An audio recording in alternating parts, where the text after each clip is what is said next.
আমরা ঘুমিয়ে আছি, এখন পর্যন্ত আমাদের ঘুম ভাঙেনি। কাজেই এই যে ঘোড়ারাসের মাটিতে বিশাল বড় কুল্লিয়া সুমাইয়া লিল বানাত রাদিয়াল্লাহু তাআলা আনহা নামে যে প্রতিষ্ঠান প্রতিষ্ঠিত হতে চলেছে, সেই প্রতিষ্ঠানকে আপনাদের সকলেরই সহযোগিতার প্রয়োজন। এবং সহযোগিতা কিভাবে? আপনি আদর্শ সমাজ গঠন করতে আপনার মেয়েদেরকে, আপনার বোনদেরকে এই প্রতিষ্ঠানে পড়াবেন। এই প্রতিষ্ঠানের ক্যাপাসিটি এখন দেখছেন মাত্র হয়তো 100টি ছাত্রীকে এখানে রাখতে পারবে। এই প্রতিষ্ঠানকে বড় করার প্রয়োজন রয়েছে। কে করবে? দায়িত্ব কার? এই এলাকার ঘোড়ারাসবাসী এবং আশেপাশে উত্তর 24 পরগনা যে সমস্ত ধনী মানুষ রয়েছেন, তাদের দায়িত্ব এবং কর্তব্য হচ্ছে আপনারা ফজিলাতুল শেখ আব্দুল হামিদ আল ফৈজি হাফিজাহুল্লাহ ওনার হাতকে প্রশস্ত করবেন, সহযোগিতা করবেন। সার্বিক সহযোগিতা করে আসছেন, আরও বেশি সহযোগিতার প্রয়োজন, যার মাধ্যমে এখানে আরও ছাদ দিতে হবে, আরও বিল্ডিং তৈরি করতে হবে, তবে একটা ভালো প্রতিষ্ঠান গড়ে উঠবে। আর সেখান থেকে আপনি আপনার মেয়েকে পড়িয়ে একটা আদর্শ সমাজ গঠন করতে পারবেন। রহমানির রহিম। إن الحمد لله نحمده ونستعينه ونستغفره ونعوذ بالله من شرور أنفسنا ومن سيئات أعمالنا، من يهده الله فلا مضل له ومن يضلل فلا هادي له، وأشهد أن لا إله إلا الله وحده لا شريك له، وأشهد أن محمدا عبده ورسوله. يا أيها الذين آمنوا اتقوا الله حق تقاته ولا تموتن إلا وأنتم مسلمون. يا أيها الناس اتقوا ربكم الذي خلقكم من نفس واحدة وخلق منها زوجها وبث منهما رجالا كثيرا ونساء، واتقوا الله الذي تساءلون به والأرحام إن الله كان عليكم رقيبا.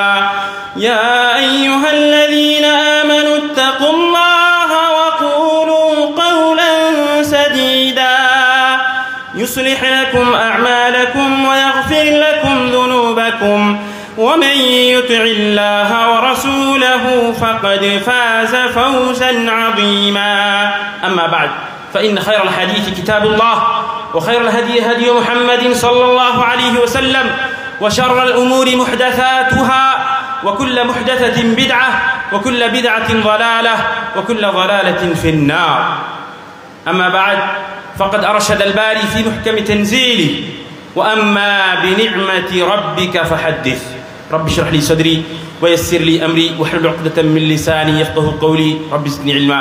اللهم علمنا ما ينفعنا وزدنا علما وعملا صالحا متقبلا. আজকে উপস্থিত এই প্রতিষ্ঠানের রূহ আত্মা ফজিলাতুল শেখ আব্দুল হামিদ আল ফৈজি হাফিজাহুল্লাহ, এবং যে সমস্ত উলামায়ে কেরামদের মুখ থেকে আমরা মূল্যবান আলোচনা শুনলাম, উল্লেখযোগ্য আমার বড় দাদা ফজিলাতুল শেখ আবিদুর রহমান আল বুখারী হাফিজাহুল্লাহ,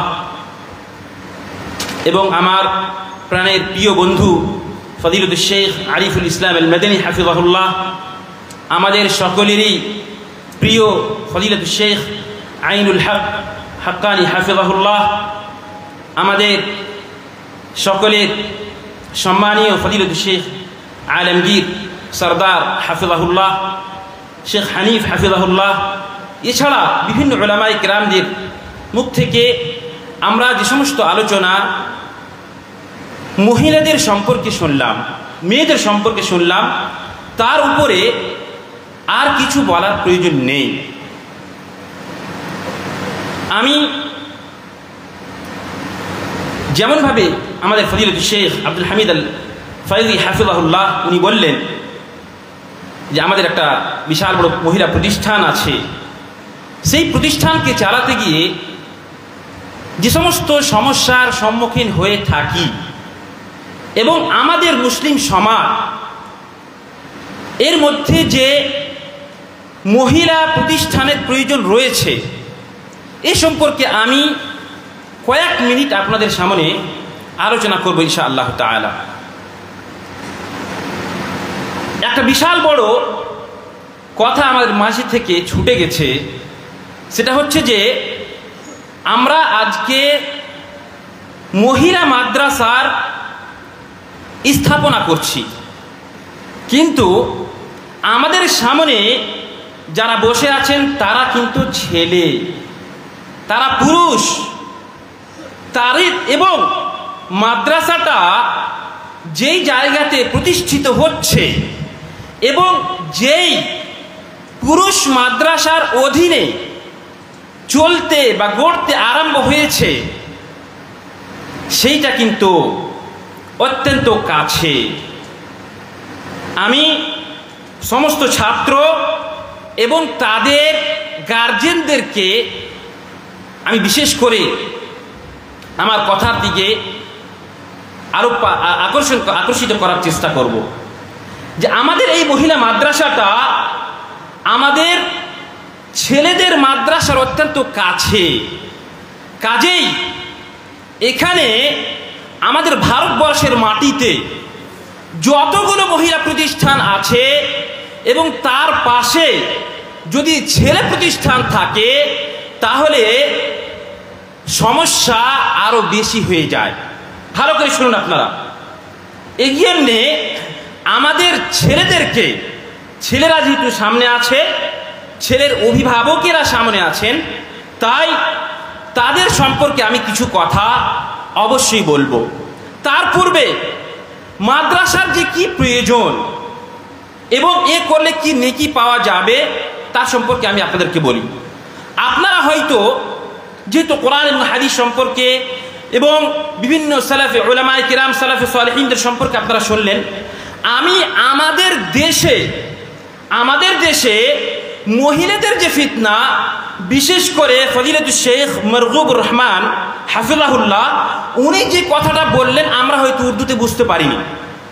উনি ফিতনায়ে ইরতিদাদ আর ইলহাদের কথা বললেন, যার মানে হচ্ছে আমাদের মহিলারা মুরতাদ হয়ে যাচ্ছে, মুলহিদ হয়ে যাচ্ছে, এক কথায় দিন থেকে তারা বেরিয়ে যাচ্ছে, দিন থেকে তারা বেরিয়ে যাচ্ছে। তার কারণ কি? আমাদের সমাজ, আদর্শ সমাজ গঠন হচ্ছে না কেন? ইসলামিক সমাজ গঠন হচ্ছে না কেন? তার একমাত্র কারণ হচ্ছে আমাদের মহিলাদেরকে আমরা কন্ট্রোল করতে পারিনি। এবং আপনি শুনে অবাক হবেন যে মহারাষ্ট্রের কোর্টে, মহারাষ্ট্রের হাইকোর্ট যে আছে সেখানে প্রতিদিন, প্রতি সপ্তাহের কথা বলছি না, আমি মাসের কথা বলছি না, বছরের কথা বলছি না, প্রতিদিন পত্রিকাতে হাইকোর্টের পক্ষ থেকে লিস্ট বের হয় যে অমুক মুসলিম মেয়ের বিয়ে অমুক অমুসলিম ছেলের সঙ্গে হচ্ছে।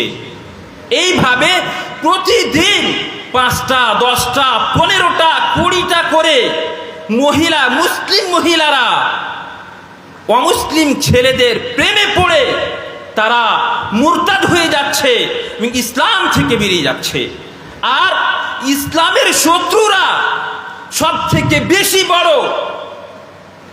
যেটা মুসলমানদের উপরে আক্রমণ করছে সেটা হচ্ছে যে মুসলিমদেরকে এবং মুসলিমদের প্রতিষ্ঠানগুলোর উপরে আক্রমণ করা। এইগুলোকে কিভাবে বন্ধ করতে হবে তার জন্য প্রচেষ্টা চলছে, কিন্তু আমরা এখন পর্যন্ত সচেতন হই নাই। আমরা যদি দেখি আমাদের এলাকাতে আশেপাশে, আপনি একটু দেখুন যে কতজন মেয়ে আছে যে আমাদের এলাকাতেও বলছে, আমাদের পশ্চিম বাংলা, এমনকি আমরা আনন্দীপুর, মালদা জেলার আনন্দীপুর গ্রাম, এখানেও কিছু মহিলা এমন আছে যারা অমুসলিম ছেলের সঙ্গে বেরিয়ে চলে গেছে, মানে এক কথায় মুরতাদ হয়ে গেছে। আপনিও যদি খুঁজেন আপনাদের এলাকাতে অবশ্যই পাবেন। এর কারণ কি? এর কারণ হচ্ছে আমরা পুরুষেরা হয়তো শিক্ষায় সুশিক্ষিত হচ্ছি, কিন্তু আমরা মহিলাদেরকে শিক্ষা থেকে বঞ্চিত রেখেছি। আমি যে কথাটা বললাম শিক্ষা থেকে বঞ্চিত রেখেছে মানে কি জানেন?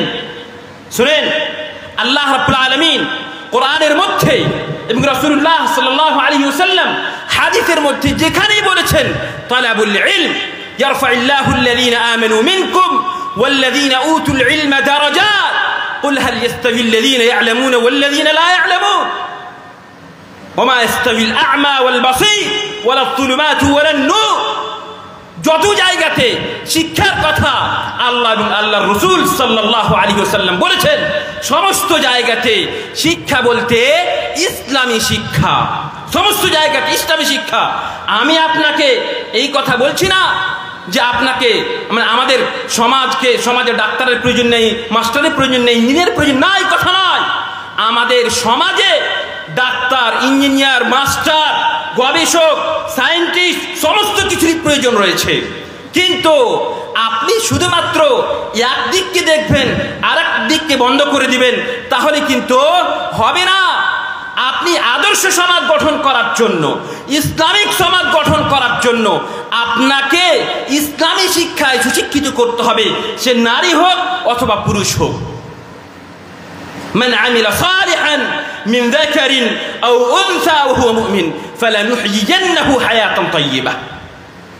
এবং আমাদেরকে তেমনই ভাবে আপনারা অবশ্যই জানেন আসামে অনেকগুলো মাদ্রাসাকে বন্ধ করে দেওয়া হয়েছে এবং সেখানে স্কুল কলেজ করে দেওয়া হয়েছে। বলেন তো, আপনি অনুভব করুন অভিভাবক হিসাবে, আপনি ভাবুন আগামী 20 বছর পরে সেখানে নামাজ কিভাবে প্রতিষ্ঠা করতে হবে, যাকাত কিভাবে প্রদান করতে হবে, স্বামী স্ত্রীর হক কি, আপনার কি অধিকার রয়েছে, ইসলামের যে সমস্ত ফরজ রয়েছে সেই সম্পর্কেও আপনি যদি জিজ্ঞেস করতে যান আসামের মাটিতে আপনি খুঁজে পাবেন না। এবং এই প্রচেষ্টা ভারতবর্ষের মাটিতে সমস্ত জায়গাতেই চলছে। আমরা ঘুমিয়ে আছি, এখন পর্যন্ত আমাদের ঘুম ভাঙেনি। কাজেই এই যে ঘোড়ারাসের মাটিতে বিশাল বড় কুল্লিয়া সুমাইয়া লিল বানাত রাদিয়াল্লাহু তাআলা আনহা নামে যে প্রতিষ্ঠান প্রতিষ্ঠিত হতে চলেছে, সেই প্রতিষ্ঠানকে আপনাদের সকলেরই সহযোগিতার প্রয়োজন। এবং সহযোগিতা কিভাবে? আপনি আদর্শ সমাজ গঠন করতে আপনার মেয়েদেরকে, আপনার বোনদেরকে এই প্রতিষ্ঠানে পড়াবেন। এই প্রতিষ্ঠানের ক্যাপাসিটি এখন দেখছেন মাত্র হয়তো 100টি ছাত্রীকে এখানে রাখতে পারবে। এই প্রতিষ্ঠানকে বড় করার প্রয়োজন রয়েছে। কে করবে? দায়িত্ব কার? এই এলাকার ঘোড়ারাসবাসী এবং আশেপাশে উত্তর 24 পরগনা যে সমস্ত ধনী মানুষ রয়েছেন তাদের দায়িত্ব এবং কর্তব্য হচ্ছে আপনারা ফজিলাতুল শেখ আব্দুল হামিদ আল ফৈজি হাফিজাহুল্লাহ ওনার হাতকে প্রশস্ত করবেন, সহযোগিতা করবেন। সার্বিক সহযোগিতা করে আসছেন, আরও বেশি সহযোগিতার প্রয়োজন, যার মাধ্যমে এখানে আরও ছাদ দিতে হবে, আরও বিল্ডিং তৈরি করতে হবে, তবে একটা ভালো প্রতিষ্ঠান গড়ে উঠবে। আর সেখান থেকে আপনি আপনার মেয়েকে পড়িয়ে একটা আদর্শ সমাজ গঠন করতে পারবেন। দেখেন, আমাদের মেয়েরা দুটো বাড়ির মালিক, একটা হচ্ছে নিজের বাপের বাড়ি আর একটা হচ্ছে নিজের শ্বশুরের বাড়ি। এই মেয়ে যদি যোগ্য মা যদি আমরা না বানাতে পারি, যোগ্য আলেমা যদি না বানাতে পারি, তবে আপনার যে সমস্ত নেক্সট জেনারেশন হবে সেই জেনারেশনের কাছে আপনি আল্লাহ রসুলের নাম শুনতে পাবেন না। আমাদের প্রয়োজন রয়েছে যে আমাদের মাদ্রাসাগুলো থেকে ইমাম শাফি রহমতুল্লাহ আলাইহির মায়ের মতো মা তৈরি করতে হবে। একটা ঘটনা ইমাম শাফি রহমতুল্লাহ আলাইহি সম্পর্কে শুনেন। ইমাম শাফি রহমতুল্লাহ আলাইহি উনার জন্ম হওয়ার পরে উনার বাবা মৃত্যুবরণ করলেন। উনার মা যুবতী অবস্থায় অনেক প্রস্তাব আসলো, কিন্তু উনি বললেন যে না, আমি বিয়ে করব না, আমি ইমাম শাফিকে একটা ভালো ছেলে যোগ্য আলেম তৈরি করব। ইমাম শাফি রহমতুল্লাহ আলাইহিকে নিয়ে গাজ্জাতে মানে ফিলিস্তিনে তো জন্মগ্রহণ করেছিলেন উনি। ওখান থেকে উনি মক্কা আসলেন, আর মক্কা আসার পরে উনি তার ছেলেকে ফজরের পরে কুত্তাব বলা হয়েছে, যারা লিখনি শিখায় তাদের ক্লাসে পাঠালেন। পাঠার পরে ওখানে ধনীর ছেলেরা আছে, তারা টাকা পয়সা দিয়ে পড়াশোনা করছে, গরিবের ছেলের বসার জায়গা নেই সেই সময়। সেখানে ওনাকে ভাগিয়ে দেওয়া হলো, ইমাম শাফি রহমতুল্লাহ আলাইহিকে ভাগিয়ে দেওয়া হলো। রিওয়ায়াতে বলা হয় ইয়াজহাসু বিল বুকা, রাজা ইয়াজহাসু বিল বুকা, মানে এত জোরে জোরে কাঁদতে কাঁদতে উনি বাড়ি আসলেন যে ওনার আওয়াজ শ্বাস ফুলছিল ক্রন্দনের কারণে। কেন? যে ওনাকে শিক্ষকের দার্সে বসতে দেওয়ার অনুমতি হয়নি। উনার মা দেখেন, উনার মা কি বললেন যে তোমাকে বেটা, তোমাকে কাঁদার প্রয়োজন নেই, একটা বুদ্ধি বের করছি আমরা। কি বুদ্ধি? তো তুমি যখন ক্লাসে যাবে তো ধনী ছেলে যারা আছে, ধনী লোকের ছেলেরা, তাদের কাছে গিয়ে এমনভাবে বসবে যে মুআল্লিম যিনি শিক্ষক আছেন তিনি যেন জানতে না পারেন, আর যারা ধনীর ছেলেরা আছে তাদের যেন কোনো কষ্ট না হয়। তুমি এইভাবে গিয়ে ক্লাসে বসবে। ইমাম শাফি রহমতুল্লাহ আলাইহি কয়েকদিন এইভাবে ক্লাসে গিয়ে বসতেন। দেখেন এখানে যোগ্য মা উনি শিখিয়ে দিচ্ছেন তার ছেলেকে যে টাকা পয়সা নেই, ফকির মানুষ, কিতাব পুস্তক কিনে দিবেন তার পয়সা নেই, শিখিয়ে দিচ্ছেন যে এইভাবে তুমি বসবে।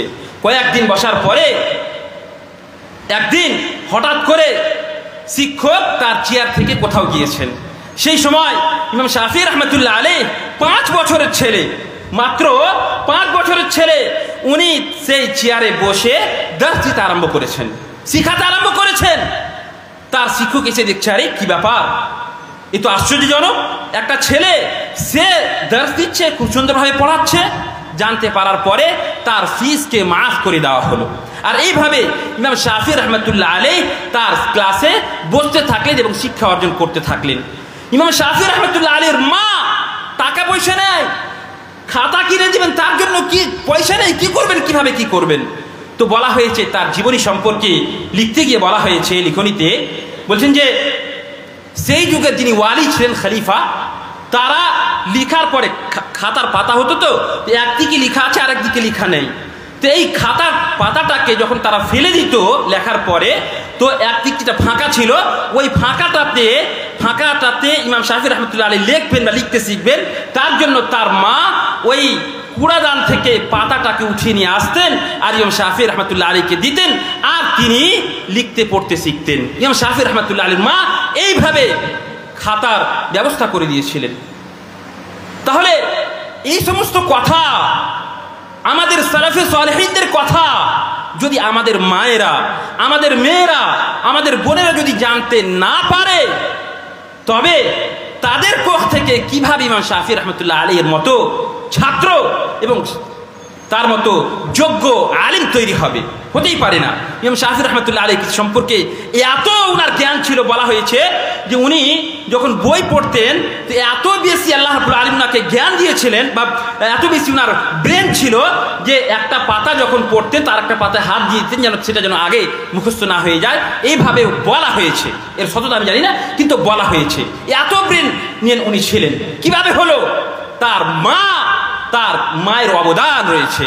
তেমনি ভাবে ইমাম শাফি রহমতুল্লাহ আলাইহি, এমনকি এই যুগের শেখ ইবনে বাজ রহমতুল্লাহ আলাইহি পর্যন্ত উনি ছোটতেই বাল্যকালেই অন্ধ হয়ে গিয়েছিলেন। শেখ ইবনে বাজ রহমতুল্লাহ আলাইহি সকলেই আমরা জানি, সব থেকে বড় মুফতি ছিলেন উনি সৌদি আরবের।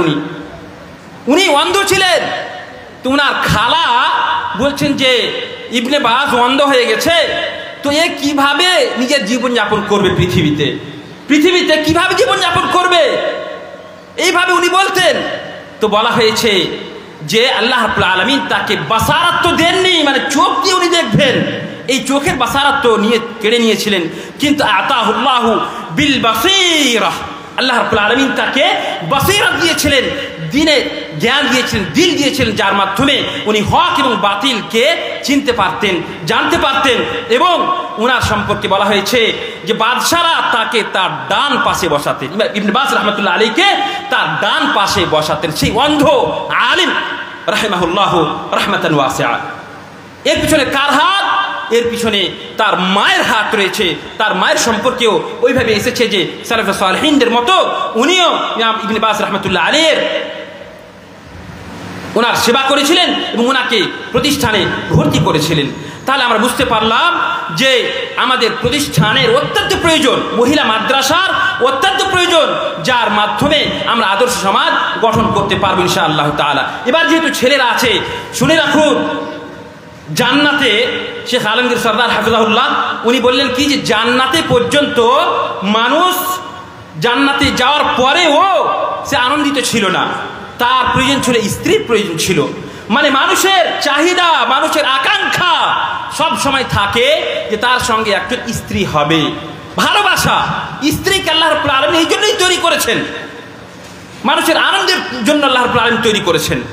তো এই যে আমাদের মাদ্রাসা, ছেলেদের মাদ্রাসা আর মেয়েদের মাদ্রাসা কাছাকাছি, আমি ছেলেদেরকে অনুরোধ করব, খবরদার, আমি ওসিয়ত করছি এটা তোমাদেরকে, এবং গার্জেনদেরকে আমি বিশেষ করে বলছি, খবরদার আপনারা আপনাদের ছেলেদেরকে এবং যে সমস্ত গার্জেনেরা এই মহিলা মাদ্রাসায় তাদের মেয়েদেরকে পড়াবে, আপনারা অবশ্যই অবশ্যই আপনাদের ছেলেদেরকে ওসিয়ত করবেন এমন কোনো কাজ না হয় যার জন্য ঘোড়া রাসের লোকেদের, ঘোড়া রাসের সমাজের দুর্নাম হবে, বদনাম হবে, এলাকাতে তাদের সমালোচনা হবে, এইরকম যেন কোনো দুর্ঘটনা না ঘটে। যে সীমানা রয়েছে, ছেলেদের যেটা সীমানা রয়েছে সেই সীমা পর্যন্তই তারা বদ্ধ থাকবে।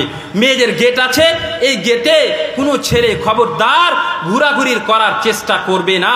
মানুষের দিল সব সময় নফস আম্মারাতুম বিসু, ইন্নান নাফসা লাআম্মারাতুম বিসু, আল্লাহ কোরআনের মধ্যে বলেছেন। মানুষের দিল সব সময় চায় যে গুনাহ করবে, গুনাহ করবে, কিন্তু যেহেতু আল্লাহ রাব্বুল আলামিন আশ-শাইতানু ইয়াজরি মাজরাদ দাম, আল্লাহ রাব্বুল আলামিন শয়তানকে শক্তি প্রদান করেছেন যে সে মানুষের রক্তের সঙ্গে চলাচল করতে পারে, তাই আমরা শয়তানের মাধ্যমে প্রচলিত হয়ে থাকি। কাজেই শয়তানকে আমাদের উপরে হাবি করতে দিতে হবে না, তারা যেন আমাদের উপরে গালিব না হয়ে যায়। আমাদের ইচ্ছা এবং আমাদের আকাঙ্ক্ষার উপরে, আমরা যে কারণে এখানে এসেছি, যে বিশাল উদ্দেশ্যকে গড়ার জন্য আমরা এসেছি, সেই উদ্দেশ্যের উপরে যেন শয়তানের উদ্দেশ্য আগে না বেড়ে যায়, এর চেষ্টা করতে হবে। খবরদার কোনো ছেলে এই মহিলা মাদ্রাসার দিকে আসবে না এবং কোনো মেয়ের সঙ্গে কথা বলার চেষ্টা করবে না। এর মাধ্যমে যতগুলো আমি বললাম যে আমাদের ভারতবর্ষের মাটিতে যতগুলো মাদ্রাসা আছে এবং মহিলা মাদ্রাসার, পুরুষের মাদ্রাসা, ছেলেদের মাদ্রাসা যদি একসঙ্গে থাকছে তাহলে সেখানে ফিতনা দেখা যায়।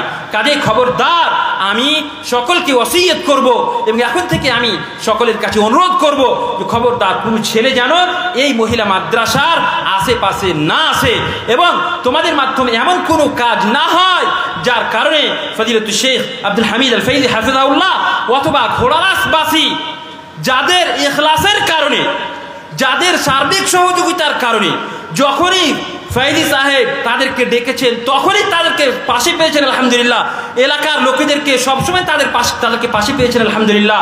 এবং এই যে উনাদের একটা বিশাল বড় ইচ্ছা, বিশাল বড় আকাঙ্ক্ষা এবং বিশাল উদ্দেশ্য, এর উপরে কিন্তু খবরদার তোমরা পানি ফেরানোর চেষ্টা করবে না, একে মুছে দেওয়ার চেষ্টা করবে না। আমি যেহেতু আমরা আড়াইটার সময় প্রোগ্রাম শেষ করবো বলেছিলাম ইনশাআল্লাহ তাআলা, তাই আমি আবার পরিশেষে যে সমস্ত মাশায়েখ আমাদের সামনে কোরআন এবং হাদিস থেকে আলোচনা রেখেছিলেন, আমি সকলেরই এক এক করে শুকরিয়া আদায় করব, কৃতজ্ঞতা জ্ঞাপন করব, ধন্যবাদ জানাবো এবং আমি সকলের জন্য দোয়া করব আল্লাহ রাব্বুল আলামিন যেন তাদের এই চেষ্টাকে এবং এই গুরুত্বপূর্ণ মূল্যবান আলোচনাকে তাদের জন্য সাদাকায়ে জারিয়া বানিয়ে দিন এবং তাদের মিজানে হাসানাতে গ্রহণ করুন এবং আল্লাহ রাব্বুল আলামিন তাদেরকে সুস্বাস্থ্যে রাখুন, নেক জীবন প্রদান করুন, নেক আমল করার তৌফিক দান করুন, আমিন। তেমনিভাবে আমি ঘোড়ারাসবাসী এবং বিশেষ করে ফজিলতুল শেখ আব্দুল হামিদ আল ফৈজি হাফিজাহুল্লাহ ওনার জন্য দোয়া করব আল্লাহ রাব্বুল আলামিন যেন ওনার সামনে যে সমস্ত চ্যালেঞ্জেস আসবে সেই চ্যালেঞ্জেসকে গ্রহণ করার এবং তাকে মেনে এই প্রতিষ্ঠানকে আরও বেশি বড় করার তৌফিক প্রদান করেন এবং ঘোড়ারাসবাসী এবং এই এলাকার যে সমস্ত বুদ্ধিজীবীরা আছেন, যে সমস্ত লোকেরা সহযোগিতা করছেন, যারা দুয়ার মাধ্যমে, যারা টাকার মাধ্যমে এবং যেভাবে শ্রম দিচ্ছেন, আল্লাহ রাব্বুল আলামিন সকলেরই শ্রমকে, সকলের দানকে কবুল করুন এবং সকলকেই নেক জীবন প্রদান করুন এবং এখান থেকে যেন একটা বিশাল বড় আলো প্রচার প্রসার হয়। আর এখান থেকে বিশেষ করে ঘোড়ারাসের যে সমস্ত মহিলারা আছে তারা যেন পর্দানাশী হতে পারে, তারা যেন যোগ্য আলেমা হতে পারে, তার তৌফিক প্রদান করেন, আমিন। এবং আমি ফজিলতুল শেখ আব্দুল হামিদ আল ফৈজি হাফিজাহুল্লাহ এবং ঘোড়ারাস মাদ্রাসার যে সমস্ত কমিটিরা আছেন তাদেরকে আমি একটা অনুরোধ করব, এখানে মাদ্রাসা যে প্রতিষ্ঠিত হচ্ছে শুধুমাত্র এটা না হয় যে ছাত্রীরা মানে মেয়েরা শুধুমাত্র এখানে পড়াশোনা করবে, এটা যেন না হয়। আমাদের মা বোনেরা যাদের বিয়ে হয়ে গিয়েছে, যারা বাড়িতে কাজ কামে ব্যস্ত থাকে, তাদের জন্য আসর পরে অথবা কোনো একটা সময়ে, হয় সপ্তাহে প্রতিদিন অথবা সপ্তাহে 2 দিন 3 দিন, যারা বাড়িতে গৃহিণী আছে, বাড়িতে যারা কাজকর্ম করছে, তাদের শিক্ষার জন্য যেন অবশ্যই অবশ্যই এখানে একটা ব্যবস্থা হয়। তার জন্য আমি আপনাদেরকে অনুরোধ করব। আল্লাহ রাব্বুল আলামিনের কাছে দোয়া করি, আল্লাহ রাব্বুল আলামিন যেন আমাদের সকলেরই পক্ষ থেকে এই প্রতিষ্ঠানকে গ্রহণ করুন এবং এই প্রতিষ্ঠানকে আমাদের সকলের পক্ষ থেকে সাদকায়ে জারিয়া বানিয়ে দিন, এবং আমরা যেভাবে এই প্রতিষ্ঠানকে শ্রম দিচ্ছি, আল্লাহ রাব্বুল আলামিন আমাদের সকলেরই সমস্ত প্রকার নেক আমলকে কবুল করুন। আমিন। ওয়া আখিরু দাওয়ানা আলহামদুলিল্লাহি রাব্বিল আলামিন ওয়া সাল্লাল্লাহু আলা নবিয়িনা মুহাম্মদ। ওয়াসসালামু আলাইকুম।